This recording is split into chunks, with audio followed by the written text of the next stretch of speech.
दोस्तों जय हिंद। मैं हूं रवि शुक्ला और आप मेरे साथ देख रहे हैं the new Bharat. The new Bharat की तरफ से हम उम्मीद करते हैं आप जहां भी हैं स्वस्थ हैं, मस्त हैं और व्यस्त हैं।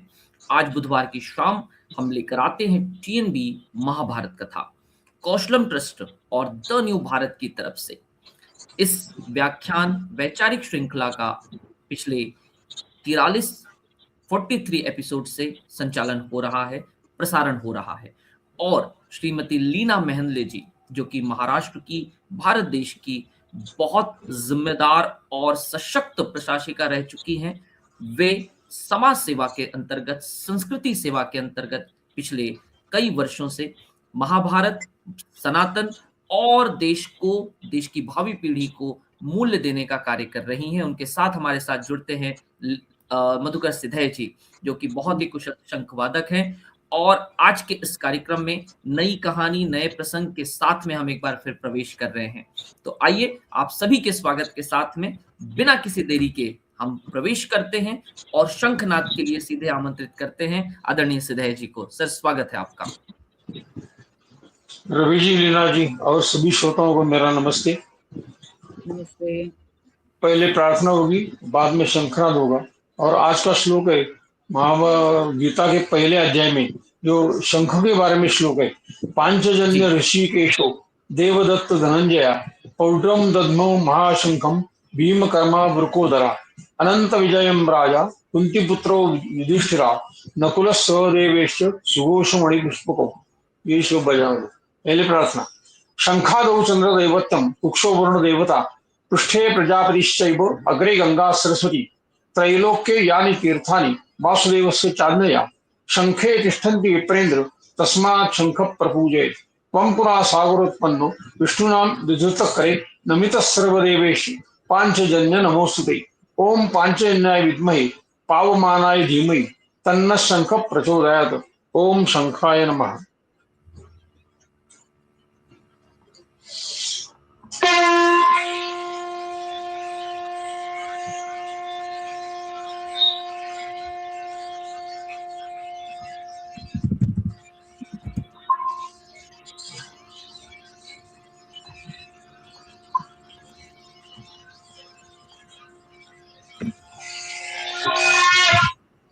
अभी श्लोक।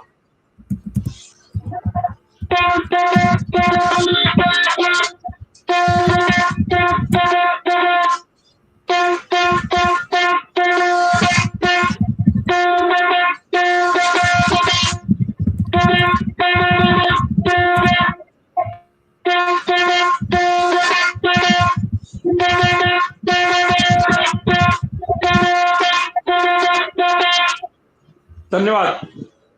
बहुत धन्यवाद सर। और आपके इस शंखनाद के साथ में, शंखवादन के साथ में कार्यक्रम को आगे बढ़ाते हुए आज के विषय के लिए, जो विषय है नल दमयंती का बिछोह और पुनर्मिलन, एपिसोड नंबर 45 में आइए प्रवेश करते हैं आदरणीय लीना जी के साथ में। मैम, स्वागत है आपका। बहुत बहुत धन्यवाद रवि। आपके दर्शकों को नमस्कार। हम आरंभ करेंगे वक्रतुंड महाकाय गणेश वंदना जी। वक्रतुंड महाकाय सूर्यकोटि देव सर्व कार्येषु सर्वदा। और श्री कृष्ण के लिए भी सोमादिदेव त्वमस्य विश्वस्य परन्निधानम् वेत्तासि वेद्यं च परं च धाम त्वया ततं विश्वमनन्तरूप। और इसी के साथ रवि, मैं एक ये भी सुझाव देना चाहती हूँ कि सिधे जी जो शंख बजाने से पहले जो शंख की प्रार्थना में 3 छोटे श्लोक, 6 पंक्तियां जो सुनाते हैं, वो टेक्स्ट में लिख करके आपके पास भेजें और आप इसको नीचे लगाएं। तो जिनको कि हमारे देश में शंखवादन की परंपरा बहुत अधिक है, लेकिन कई शंखवादक ऐसे होंगे जिनको इस प्रार्थना का पता नहीं। करेक्ट। के लिए ये एक अच्छा रहेगा। सही बात है, बराबर। लोगों को सुन तो रहे हैं, जब भी सुधीर जी उनका उच्चारण करते हैं वो सुन करके वो, लेकिन अगर लिखा रहेगा तो उनके लिए बहुत। मैं जी रवि जी को बिल्कुल भेज भेज सकता हूँ। बिल्कुल बिल्कुल बिल्कुल बिल्कुल जी। यस यस यस, तो धन्यवाद। हम चलते हैं अपने नल और दमयंती के आख्यान पर। और नल और दमयंती की कथा जो है वो वन में बृहदाश्व ऋषि ने युधिष्ठिर को सुनाई। और क्यों सुनाई? तो युधिष्ठिर ने ये प्रश्न पूछा कि मुनिवर ये बताइए कि क्या मेरे जैसा अभागा, जिसको कह सकते हैं, कोई और होगा जो कि इतना सारा ऐश्वर्य जो वो जुए में हार गया हो और इस तरह से पूरा राज्य सब कुछ हार करके इस तरह से वन में भटक रहा हो। तो बृहदारण्यक कहते हैं कि युधिष्ठिर ऐसे तुम अकेले नहीं, और तुमसे पहले पूर्व काल में एक नल राजा हुआ, उसकी कथा मैं तुम्हें सुनाता हूँ। तो और कथा सुनने के बाद मैं तुम्हें उसका कारण भी बताऊंगा कि ये कथा सुना रहा हूँ। पर वो तो बृहदाश्व जो है वो नल और दमयंती की कथा सुना रहे हैं युधिष्ठिर को। और वो यहाँ तक हम लोगों ने देखा कथा में कि कैसे पहले तो नल और दमयंती जो अलग अलग देशों के राजकुमार और राजकुमारी थे, वो एक दूसरे के गुणों का वर्णन सुन करके एक दूसरे के प्रति सोचने लग गए, विचार करने लगे। फिर एक हंस के माध्यम से नल राजा मतलब नल राजा ने जब उस हंस को पकड़ लिया तो अपने को बचाने के लिए उस हंस ने मनुष्य की वाणी में नल राजा से कहा कि तुम मुझे हानि मत पहुंचाओ, और इसके बदले में मैं तुम्हारा एक प्रिय कार्य ये करता हूँ कि मैं दमयंती के पास जाकर के तुम्हारे गुणों का वर्णन करता हूँ ताकि वो तुम्हारे ऊपर आसक्त हो जाए। तो इस प्रकार हंस ने एक दूत का काम किया और वो दमयंती के पास जाकर के उसने, दमयंती ने पहले से भी कुछ गुण सुन रखे होंगे पर हंस ने उसको और अधिक बता करके और प्रत्यक्षदर्शी मैं हूँ इस तरह से बता करके दमयंती का उसमें उसके मन में और अधिक प्रेम निर्माण किया। और दमयंती ने भी कहा कि अब तुम इतना अच्छा संदेश लेकर के आ ही गए हो तो मेरे बारे में भी जाकर के नल से कुछ अच्छी बातें बताओ। तो हंस ने फिर जाकर के नल से भी दमयंती के विषय में बताया और इस तरह से दोनों में प्रेम हुआ। तो जब स्वयंवर होने लगा दमयंती का, तो उस स्वयंवर में चूंकि दमयंती अति सुंदरी थी तो 4 दिक्पाल इंद्र, वरुण, यम और कुबेर ये भी दमयंती से विवाह करने की इच्छा रख करके उस स्वयंवर के स्थान पर जब वो आ रहे थे अपने विमान से, तो उन्होंने देखा कि एक बहुत ही दिव्य तेजस्वी राजकुमार है, वो अपने रथ पर बैठ करके वो भी उसी दिशा में जा रहा है जहाँ दमयंती के पिता विदर्भ नरेश भीम उनका साम्राज्य है। तो चारों ने अपने विमान को रोका, उस राजा के रथ को रोका। उन्होंने समझ लिया कि ये नल है, तो उन्होंने नल को ऐसे फंसा लिया वचन में कि तुम हमारे लिए वचन दो कि तुम हमारे लिए दूत का कार्य करोगे। तो नल ने पूछा कि भाई किसके पास जाना है, दूत बन करके क्या संदेश देना है? तो नहीं नहीं, तुम पहले वचन दो। इस तरह से उससे वचन दिलवा लिया, वचन रखवा लिया और फिर उसको बताया कि तुम्हें जाकर के दमयंती के पास जाकर के हम चारों के अलग अलग जो गुण हैं, विशेषताएं हैं, उनकी प्रशंसा करनी है और उसे संदेश देना है कि तुम हम ही चारों में से किसी एक का वर्ण करो। तो नल ने कहा कि मैं तो स्वयं उसी विचार से जा आया हूँ यहाँ स्वयंवर में भाग लेने के लिए। तो देवताओं ने कहा कि नहीं नहीं, तुम दमयंती के पास जाकर के केवल हमारे गुणों की तुम प्रशंसा करोगे और उसे समझा करके पटाओगे कि वो हम ही 4 में से किसी एक का वर्ण करे, और हम तुम्हें इस तरह की शक्ति देते हैं कि जब तुम उसके अंतःपुर में पहुंचने लगोगे तो कोई दूसरा पहरेदार, दूसरा कोई सैनिक, कोई तुम्हें देख नहीं पाएगा, कोई तुम्हें रोक नहीं पाएगा, तुम सीधे उसके कक्ष में पहुंच जाओगे। तो इस प्रकार देवताओं के प्रभाव से नल पहुंचता है। नल अपने वचन के मुताबिक उसको बताता है कि ये 4 देवता हैं, तुमसे विवाह करना चाहते हैं, तुम इन्हीं का वर्ण करो वगैरह। तो दमयंती कहती कि नहीं, मैंने तो पहले से सोच रखा है कि मैं नल का ही वर्ण करूं, लेकिन आप ये बताइए कि आप कौन हैं। तो नल बताता है कि मैं ही नल हूं। तो दमयंती कहती है कि फिर मैंने तो आपको ही चुनना है। तो नल कहता है कि अभी मैं तुम्हारे इस प्रस्ताव के लिए सहमति नहीं दर्शा सकता हूँ, क्योंकि मैं दूत की भूमिका में यहाँ। तो दमयंती कहती है कि एक काम करना, आप सारे उन 4 देवताओं के साथ आप भी बैठ जाना, तो उनके समक्ष ही मैं उनका तिरस्कार करते हुए या उनका चयन ना करते हुए मैं आपको वरमाला पहनाऊंगी। तो इस तरह से उनके सामने, उनकी साक्षी में ही मैं आपसे विवाह कर लूंगी। तो नल ने कहा ठीक है, मैं देवताओं को तुम्हारा ये संदेश पूरी तरीके से समझा देता हूँ। तो उसने समझाया, देवताओं ने अपनी तरफ से कहा कि नहीं नहीं, हम भी प्रयास करेंगे। और देवताओं ने अपनी तरफ से ये किया कि जब जहाँ वो 5 बैठे थे तो सारे देवताओं ने नल का ही रूप धारण कर लिया, ताकि दमयंती पहचान ही ना सके। लेकिन दमयंती ने पहचान लिया कि देवताओं के गुण अलग होते हैं और मनुष्यों के गुण अलग होते हैं। तो कई चिन्हों से उसने नल को पहचाना। और विशेष बात यह है कि उसने देवताओं की भी प्रार्थना करी कि आप लोग मेरे विवाह का विचार लेकर के आए हैं, परंतु मैं आपसे आशीर्वाद मांगती हूँ कि आप मुझे आशीर्वाद दें कि मेरा विवाह नल के साथ ही। तो जैसे देवताओं ने नल को एक पटा लिया था, है ना, मतलब उसको दूत बन करके जाने के लिए विवश कर दिया था, वैसे एक तरह से दमयंती ने भी देवताओं को विवश कर दिया कि अब मैं आपसे आशीर्वाद मांग रही हूँ, तो आपको मुझे आशीर्वाद देना पड़ेगा कि मेरा विवाह नल के साथ ही हो।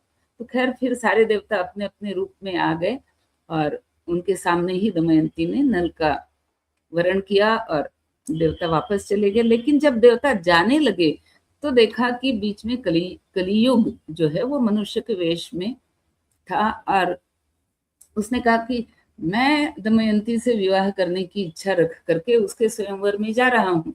तो देवता ने कहा उसका तो हो गया स्वयंवर, और उसने नल को चुन भी लिया। कलियुग ने पूछा आपको कैसे पता?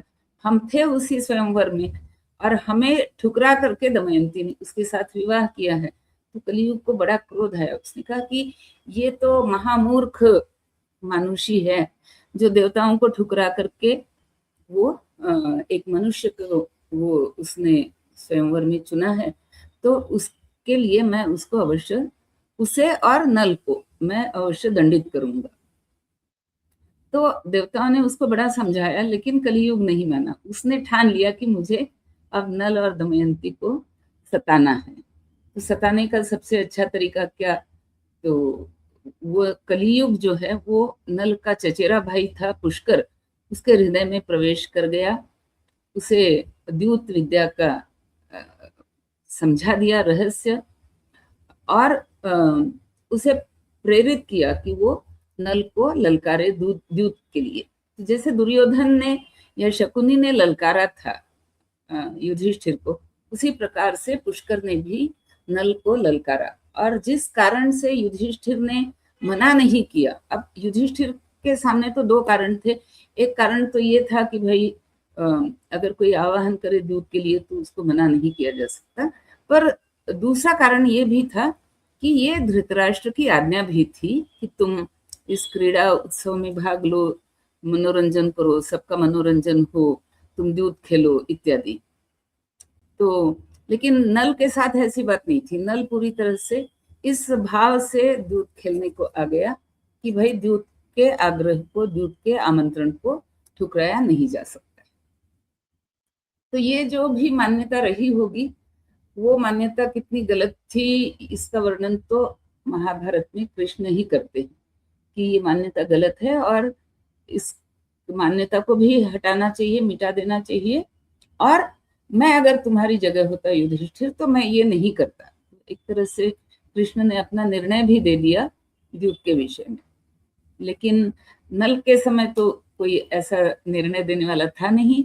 नल हारा और पुष्कर ने उसकी सारी संपत्ति ले ली और कहा कि केवल एक वस्त्र पहन करके तुम और दमयंती वन में जाओ।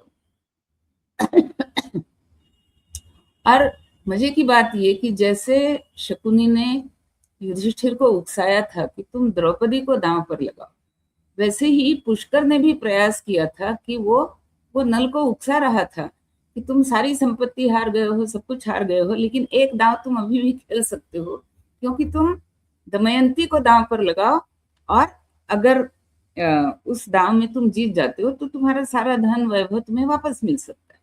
लेकिन नल ने इसके लिए मना कर दिया और उसने कहा कि नहीं, अब मैं कोई दांव नहीं खेलता, मैं वन जाना मेरे लिए उचित है।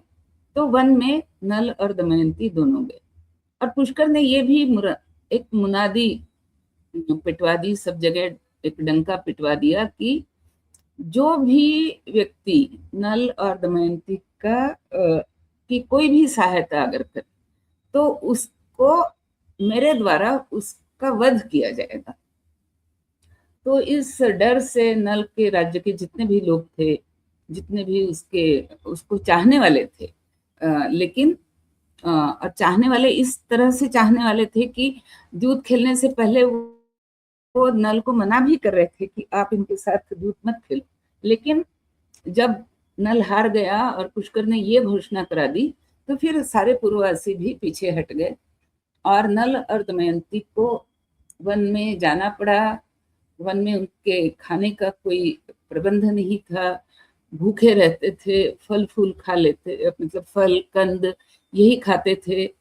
लेकिन कई बार उनको भूखा रहना पड़ता था और हर तरह से विपत्ति झेलते हुए 10-12 दिन इस प्रकार से विपत्ति झेलने के बाद एक दिन ऐसा आया कि अब कली ने कहा कि अब इनको और सताने की आवश्यकता है। तो इनको और कैसे सताना है? तो कली ने कहा कि एक तो अब मैं नल के हृदय में प्रवेश करके इसकी बुद्धि को मैं भ्रष्ट करता, नल की बुद्धि को भ्रष्ट करता, और दूसरा मैं इसके साथ कुछ एक छल और भी करता। तो वो छल क्या था? तो जो पुष्कर जिन पासों के साथ खेल रहा था दूत, वो पासे भी कलियुग से प्रभावित थे और उन्हीं पासों को कलियुग ने पक्षियों का रूप दे दिया और ऐसे पक्षी जिनके पंख सुनहरे थे, और उन पक्षियों का झुंड एक आकर के नल के सामने बैठ गया और बड़ी धीमी चाल से, कोई उड़ नहीं रहा, मतलब बिल्कुल जैसे आलस में भरे हुए पक्षी हों, उनमें कोई शीघ्रता नहीं है, कुछ नहीं है। तो नल को ये विचार आया कि अगर मैं इस झुंड को पकड़ लेता हूँ तो एक तो इनमें से एक दो को मार करके हमारे भूख की भी कोई व्यवस्था हो जाएगी, लेकिन उससे बड़ी बात यह है कि चूंकि ये सुनहरे पंख वाले पक्षी हैं तो इनको मैं बाजार में बेच सकता हूँ और इससे मुझे धन मिलेगा, तो उससे कम से कम कुछ दिन का समय तो मेरा कटेगा। तो और नल ने देखा वो बिल्कुल धीरे धीरे गति से पृथ्वी पर घूम रहे हैं, उड़ने का उनका कोई ऐसा स्वभाव नहीं दिखता, कुछ नहीं दिखता। तो नल ने कहा कि अब इनको मैं कैसे पकड़ूं? तो नल ने अपनी धोती खोली और उस धोती को उनके ऊपर फेंका, उन पक्षियों के ऊपर। तो पक्षी तो उस धोती के अंदर छिप गए, लेकिन नल जो है वो अपनी धोती खोल करके वो नग्न अवस्था में आ गया। और जैसे ही वो थोड़ा सा बढ़ा उन पक्षियों की तरफ, तो उन पक्षियों ने क्या किया कि वो सारे के सारे एक साथ उड़ गए और उड़ते हुए नल का जो धोती थी, वस्त्र था, उसको भी लेकर के उड़ गए। अब नल को, और जाते जाते उन पक्षियों ने कहा कि वे जो पासे थे, जो पासे फेंक करके पुष्कर ने तुम्हें हराया, वो हम वही पासे हैं, और हम तुम्हें और अधिक छलने के लिए हम इस पक्षी रूप में आए हैं। तो नल को बड़ा दुख हुआ कि भाई मैंने इनका क्या बिगाड़ा, है ना।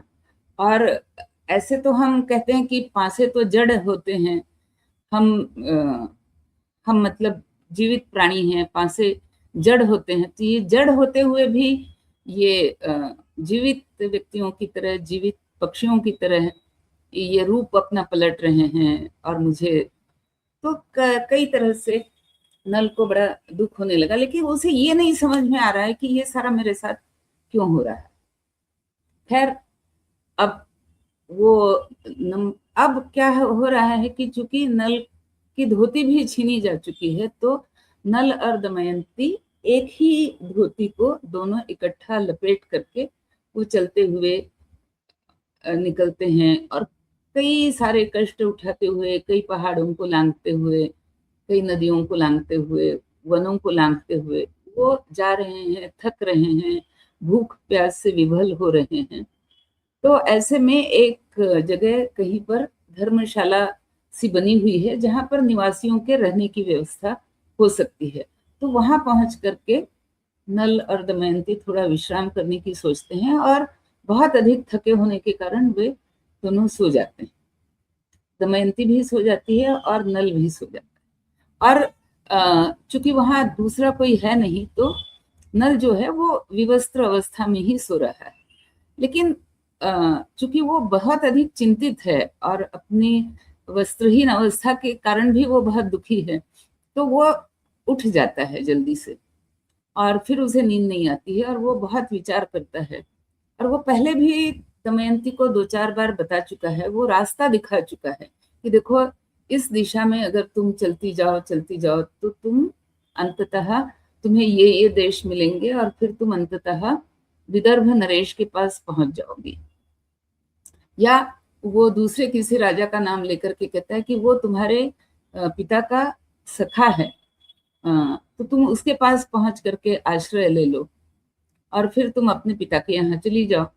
तो दमयंती कहती है कि वो जिस सखा की आप बात कर रहे हैं, मेरे पिता का सखा, वो तो आपका भी सखा है, तो आप भी चल करके उससे सहायता मांगिए। तो नल कहता है कि नहीं, जिस राजा का सखा मैं तब था जब मैं बहुत ही ऐश्वर्य संपन्न था, और आज मैं विपन्न अवस्था में होकर के मैं उसके सामने नहीं जा सकता, नहीं जाना चाहता। ये उचित नहीं है राजा के लिए या क्षत्रिय के लिए या मेरे जैसे मतलब जिसको हम कहते हैं कि एक जिसको स्वयं का बोध है, तो ऐसे व्यक्ति के लिए इस प्रकार सहायता के लिए जाना उचित नहीं है। लेकिन तुम जा सकती हो, क्योंकि तुम ये कह सकती हो कि तुम अपने पिता के पास लौट करके जाना चाहती हो। तो दमयंती पूछती है कि तो क्या आप मुझे त्याग देना चाहते हैं? तो नल कहता है नहीं, ऐसी मेरी कोई इच्छा नहीं है कि मैं तुम्हें त्यागूं। तो दमयंती कहती है कि तो मैं उस राजा के पास जाकर के क्या कहूंगी कि मुझे कहना पड़ेगा कि, या तो मुझे कहना पड़ेगा कि नल ने मुझे त्याग दिया है इसलिए मैं पिता के पास जा रही हूँ, या मुझे कहना पड़ेगा कि मैंने नल को त्याग दिया है इसलिए मैं पिता के पास जा रही हूँ। मैं कारण क्या बताऊंगी? तो ऐसा मैं कोई कारण नहीं बताऊंगी, और आपका जो भी दुख है, कष्ट है, वो सारा मैं सहने के लिए तैयार हूँ, पर मैं आपको छोड़ करके नहीं जाऊंगी। तो ये संवाद दोनों के बीच में बार बार होता रहता है, और दमयंती मानती नहीं है कि वो नल को छोड़ करके कहीं चली जाएगी। तो जब ये नल देखता है कि दमयंती अब सो रही है और मैं जाग रहा हूँ, तो नल ये सोचता है कि अब मैं इसको छोड़ करके जाना ही उचित है। तो नल क्या करता है कि लेकिन अब वो वस्त्रहीन है तो कैसे जाए? तो वो उस पूरी धर्मशाला में चक्कर लगाता है, तो संयोग से उसको आंगन में कहीं एक पड़ी हुई कुल्हाड़ी या तलवार जैसी धारदार उसको वस्तु दिख जाती है। तो उसको ला करके वो दमयंती की जो साड़ी है उसकी आधी साड़ी को वो काट लेता है, और फिर उसी को ओढ़ करके वो निकल जाता है। जब वो निकल जाता है तो ये भी उसके उसके लिए ये कलियुग ही उसको ये प्रेरणा दे रहा है कि तुम यहाँ से दमयंती को छोड़ करके निकल जाओ। तो उसके मन में ये द्वंद्व हो रहा है, तो वो थोड़ी दूर जाता है, फिर वापस आता है, फिर दमयंती को देख करके विलाप करता है, फिर सोचता है कि नहीं, मैं यहाँ से इसको छोड़ करके चला जाऊं तभी ये अपने पिता के पास जाएगी, ये सोच करके वो फिर जाता है। ऐसे बार बार कई बार वो आता है जाता है, अंततः वो सोचता है कि अब मुझे दोबारा यहाँ नहीं आना चाहिए, क्योंकि अगर दमयंती उठ जाए तो फिर वो मुझे जाने नहीं देगी। तो फिर अंततः वो छोड़ करके चला जाता है। अब दोनों का बिछोह हो गया और अब दोनों के जीवन में अलग अलग तरह के संकट आ रहे हैं। तो दमयंती के संकट, पहले तो दमयंती बहुत विलाप करती है, नल को बहुत ढूंढती है इधर उधर। अंततः 2 दिन 3 दिन बीत जाने पर उसको समझ में आ जाता है कि नल उसको छोड़ करके चला गया है।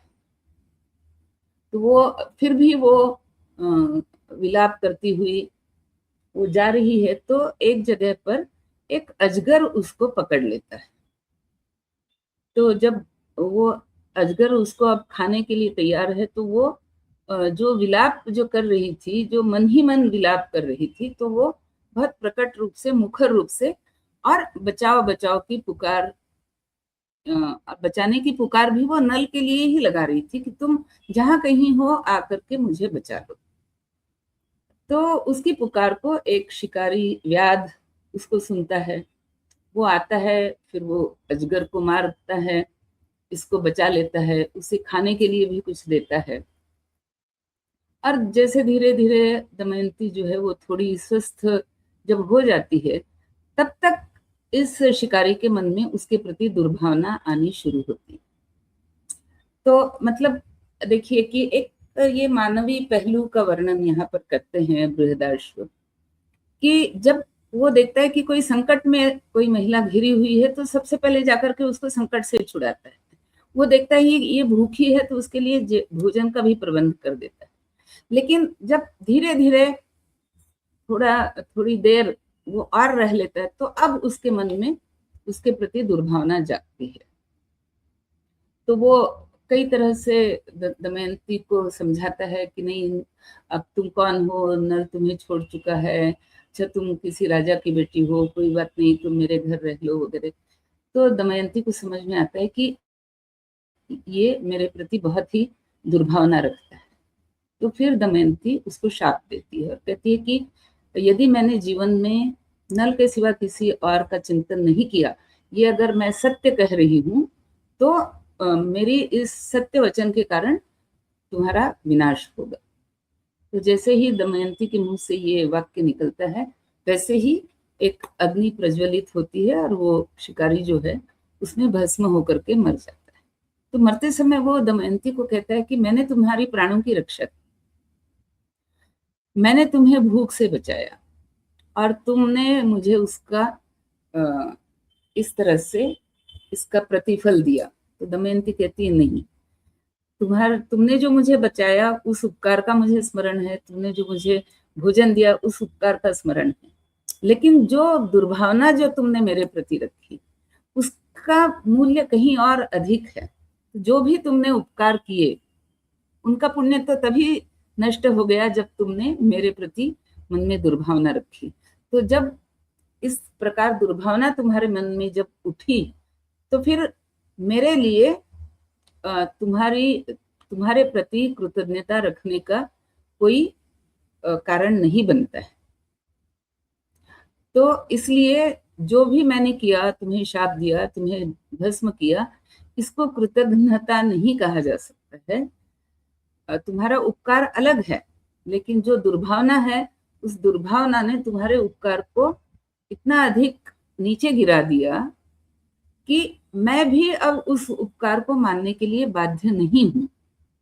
तो ये बहुत महत्व की बात मैंने पिछली बार भी कहा था कि हम कई बार बात करते हैं कि हमने शत्रु के प्रति ये दया दिखाई या उसने जो हम पर उपकार किए उसका स्मरण किया, तो उपकार इतना छोटा हो और दुर्भावना इतनी बड़ी हो तो उसका फल भी उसी प्रकार दिया जाना चाहिए, ये हमें इस दमयंती के कथन से पता चलता है।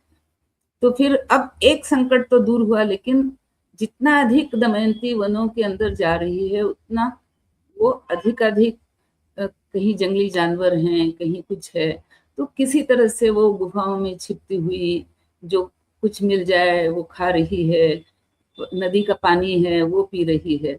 तो करते करते वो एक ऐसे स्थान पर पहुंचती है, वो देखती है कि बहुत सारा नदी का किनारा है और बहुत कोलाहल है, और उस कोलाहल में वो देखती है कि कई सारी नौकाएं नदी के किनारे हैं और एक बहुत बड़ा लोगों का झुंड है।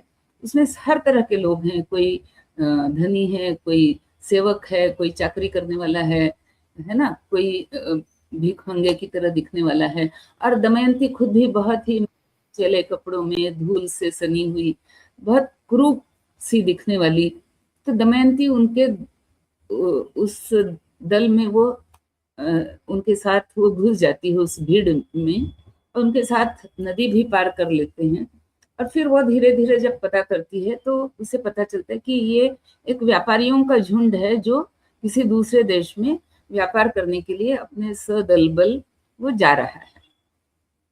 और वे उनमें से कुछ लोग, और विशेषतः जो उनका नायक है, वो उससे पूछता है कि तुम इतनी क्रूप, इतनी मैली कुचैली है ना, और भूखी प्यासी भी दिख रही हो, तुम कौन हो?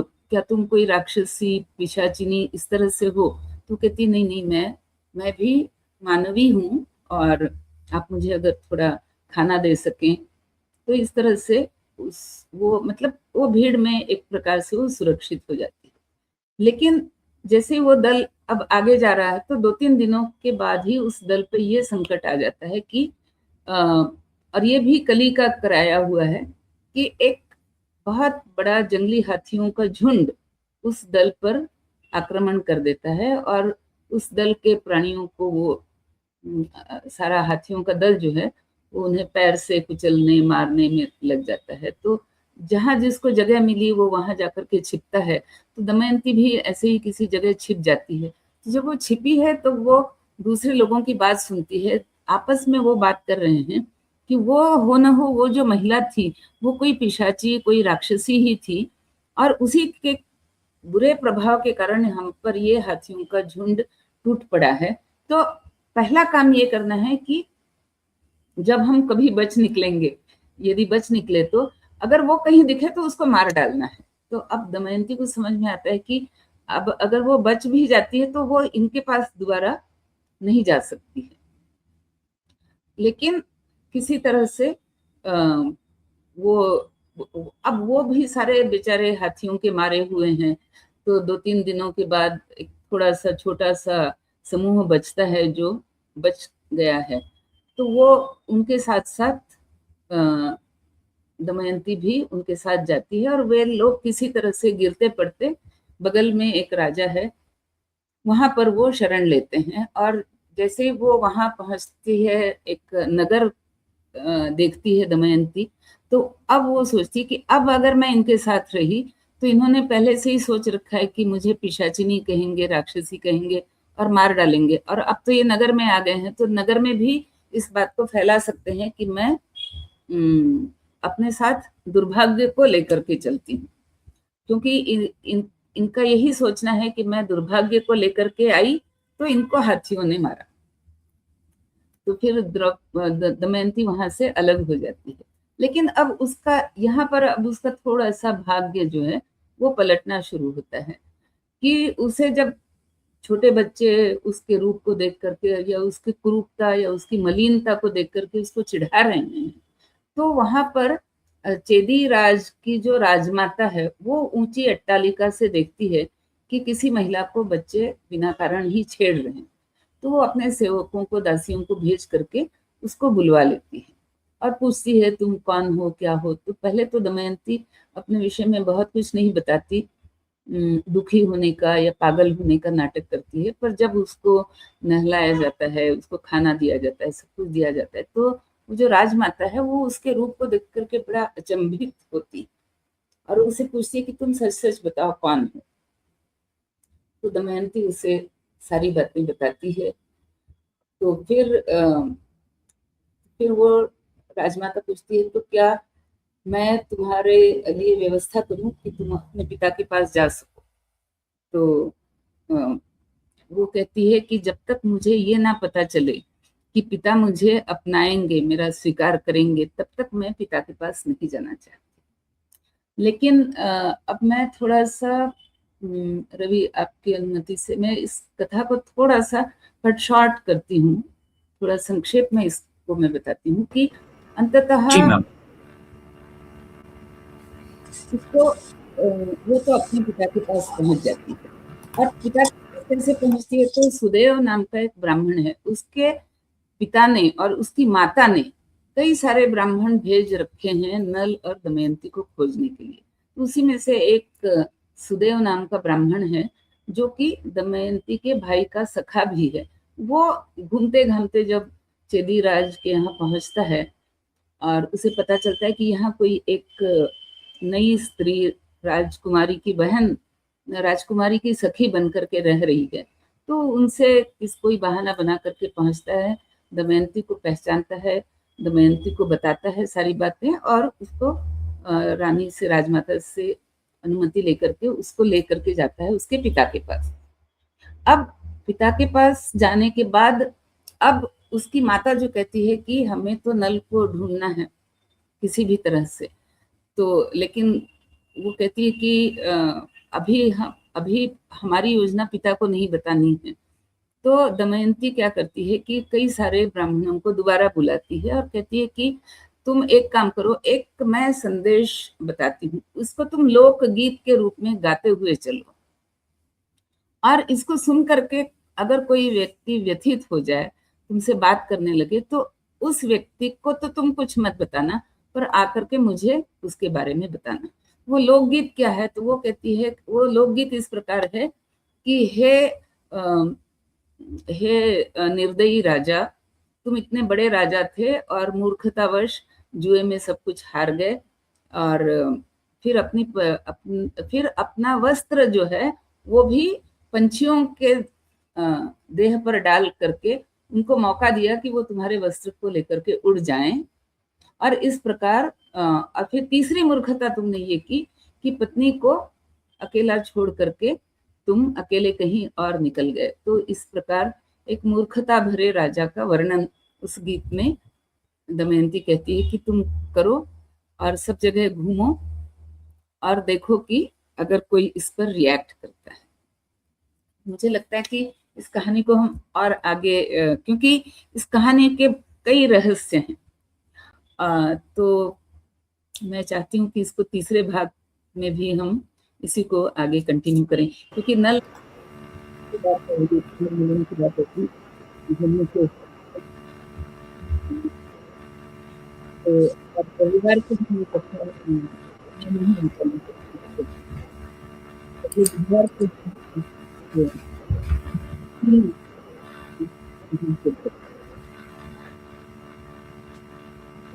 जी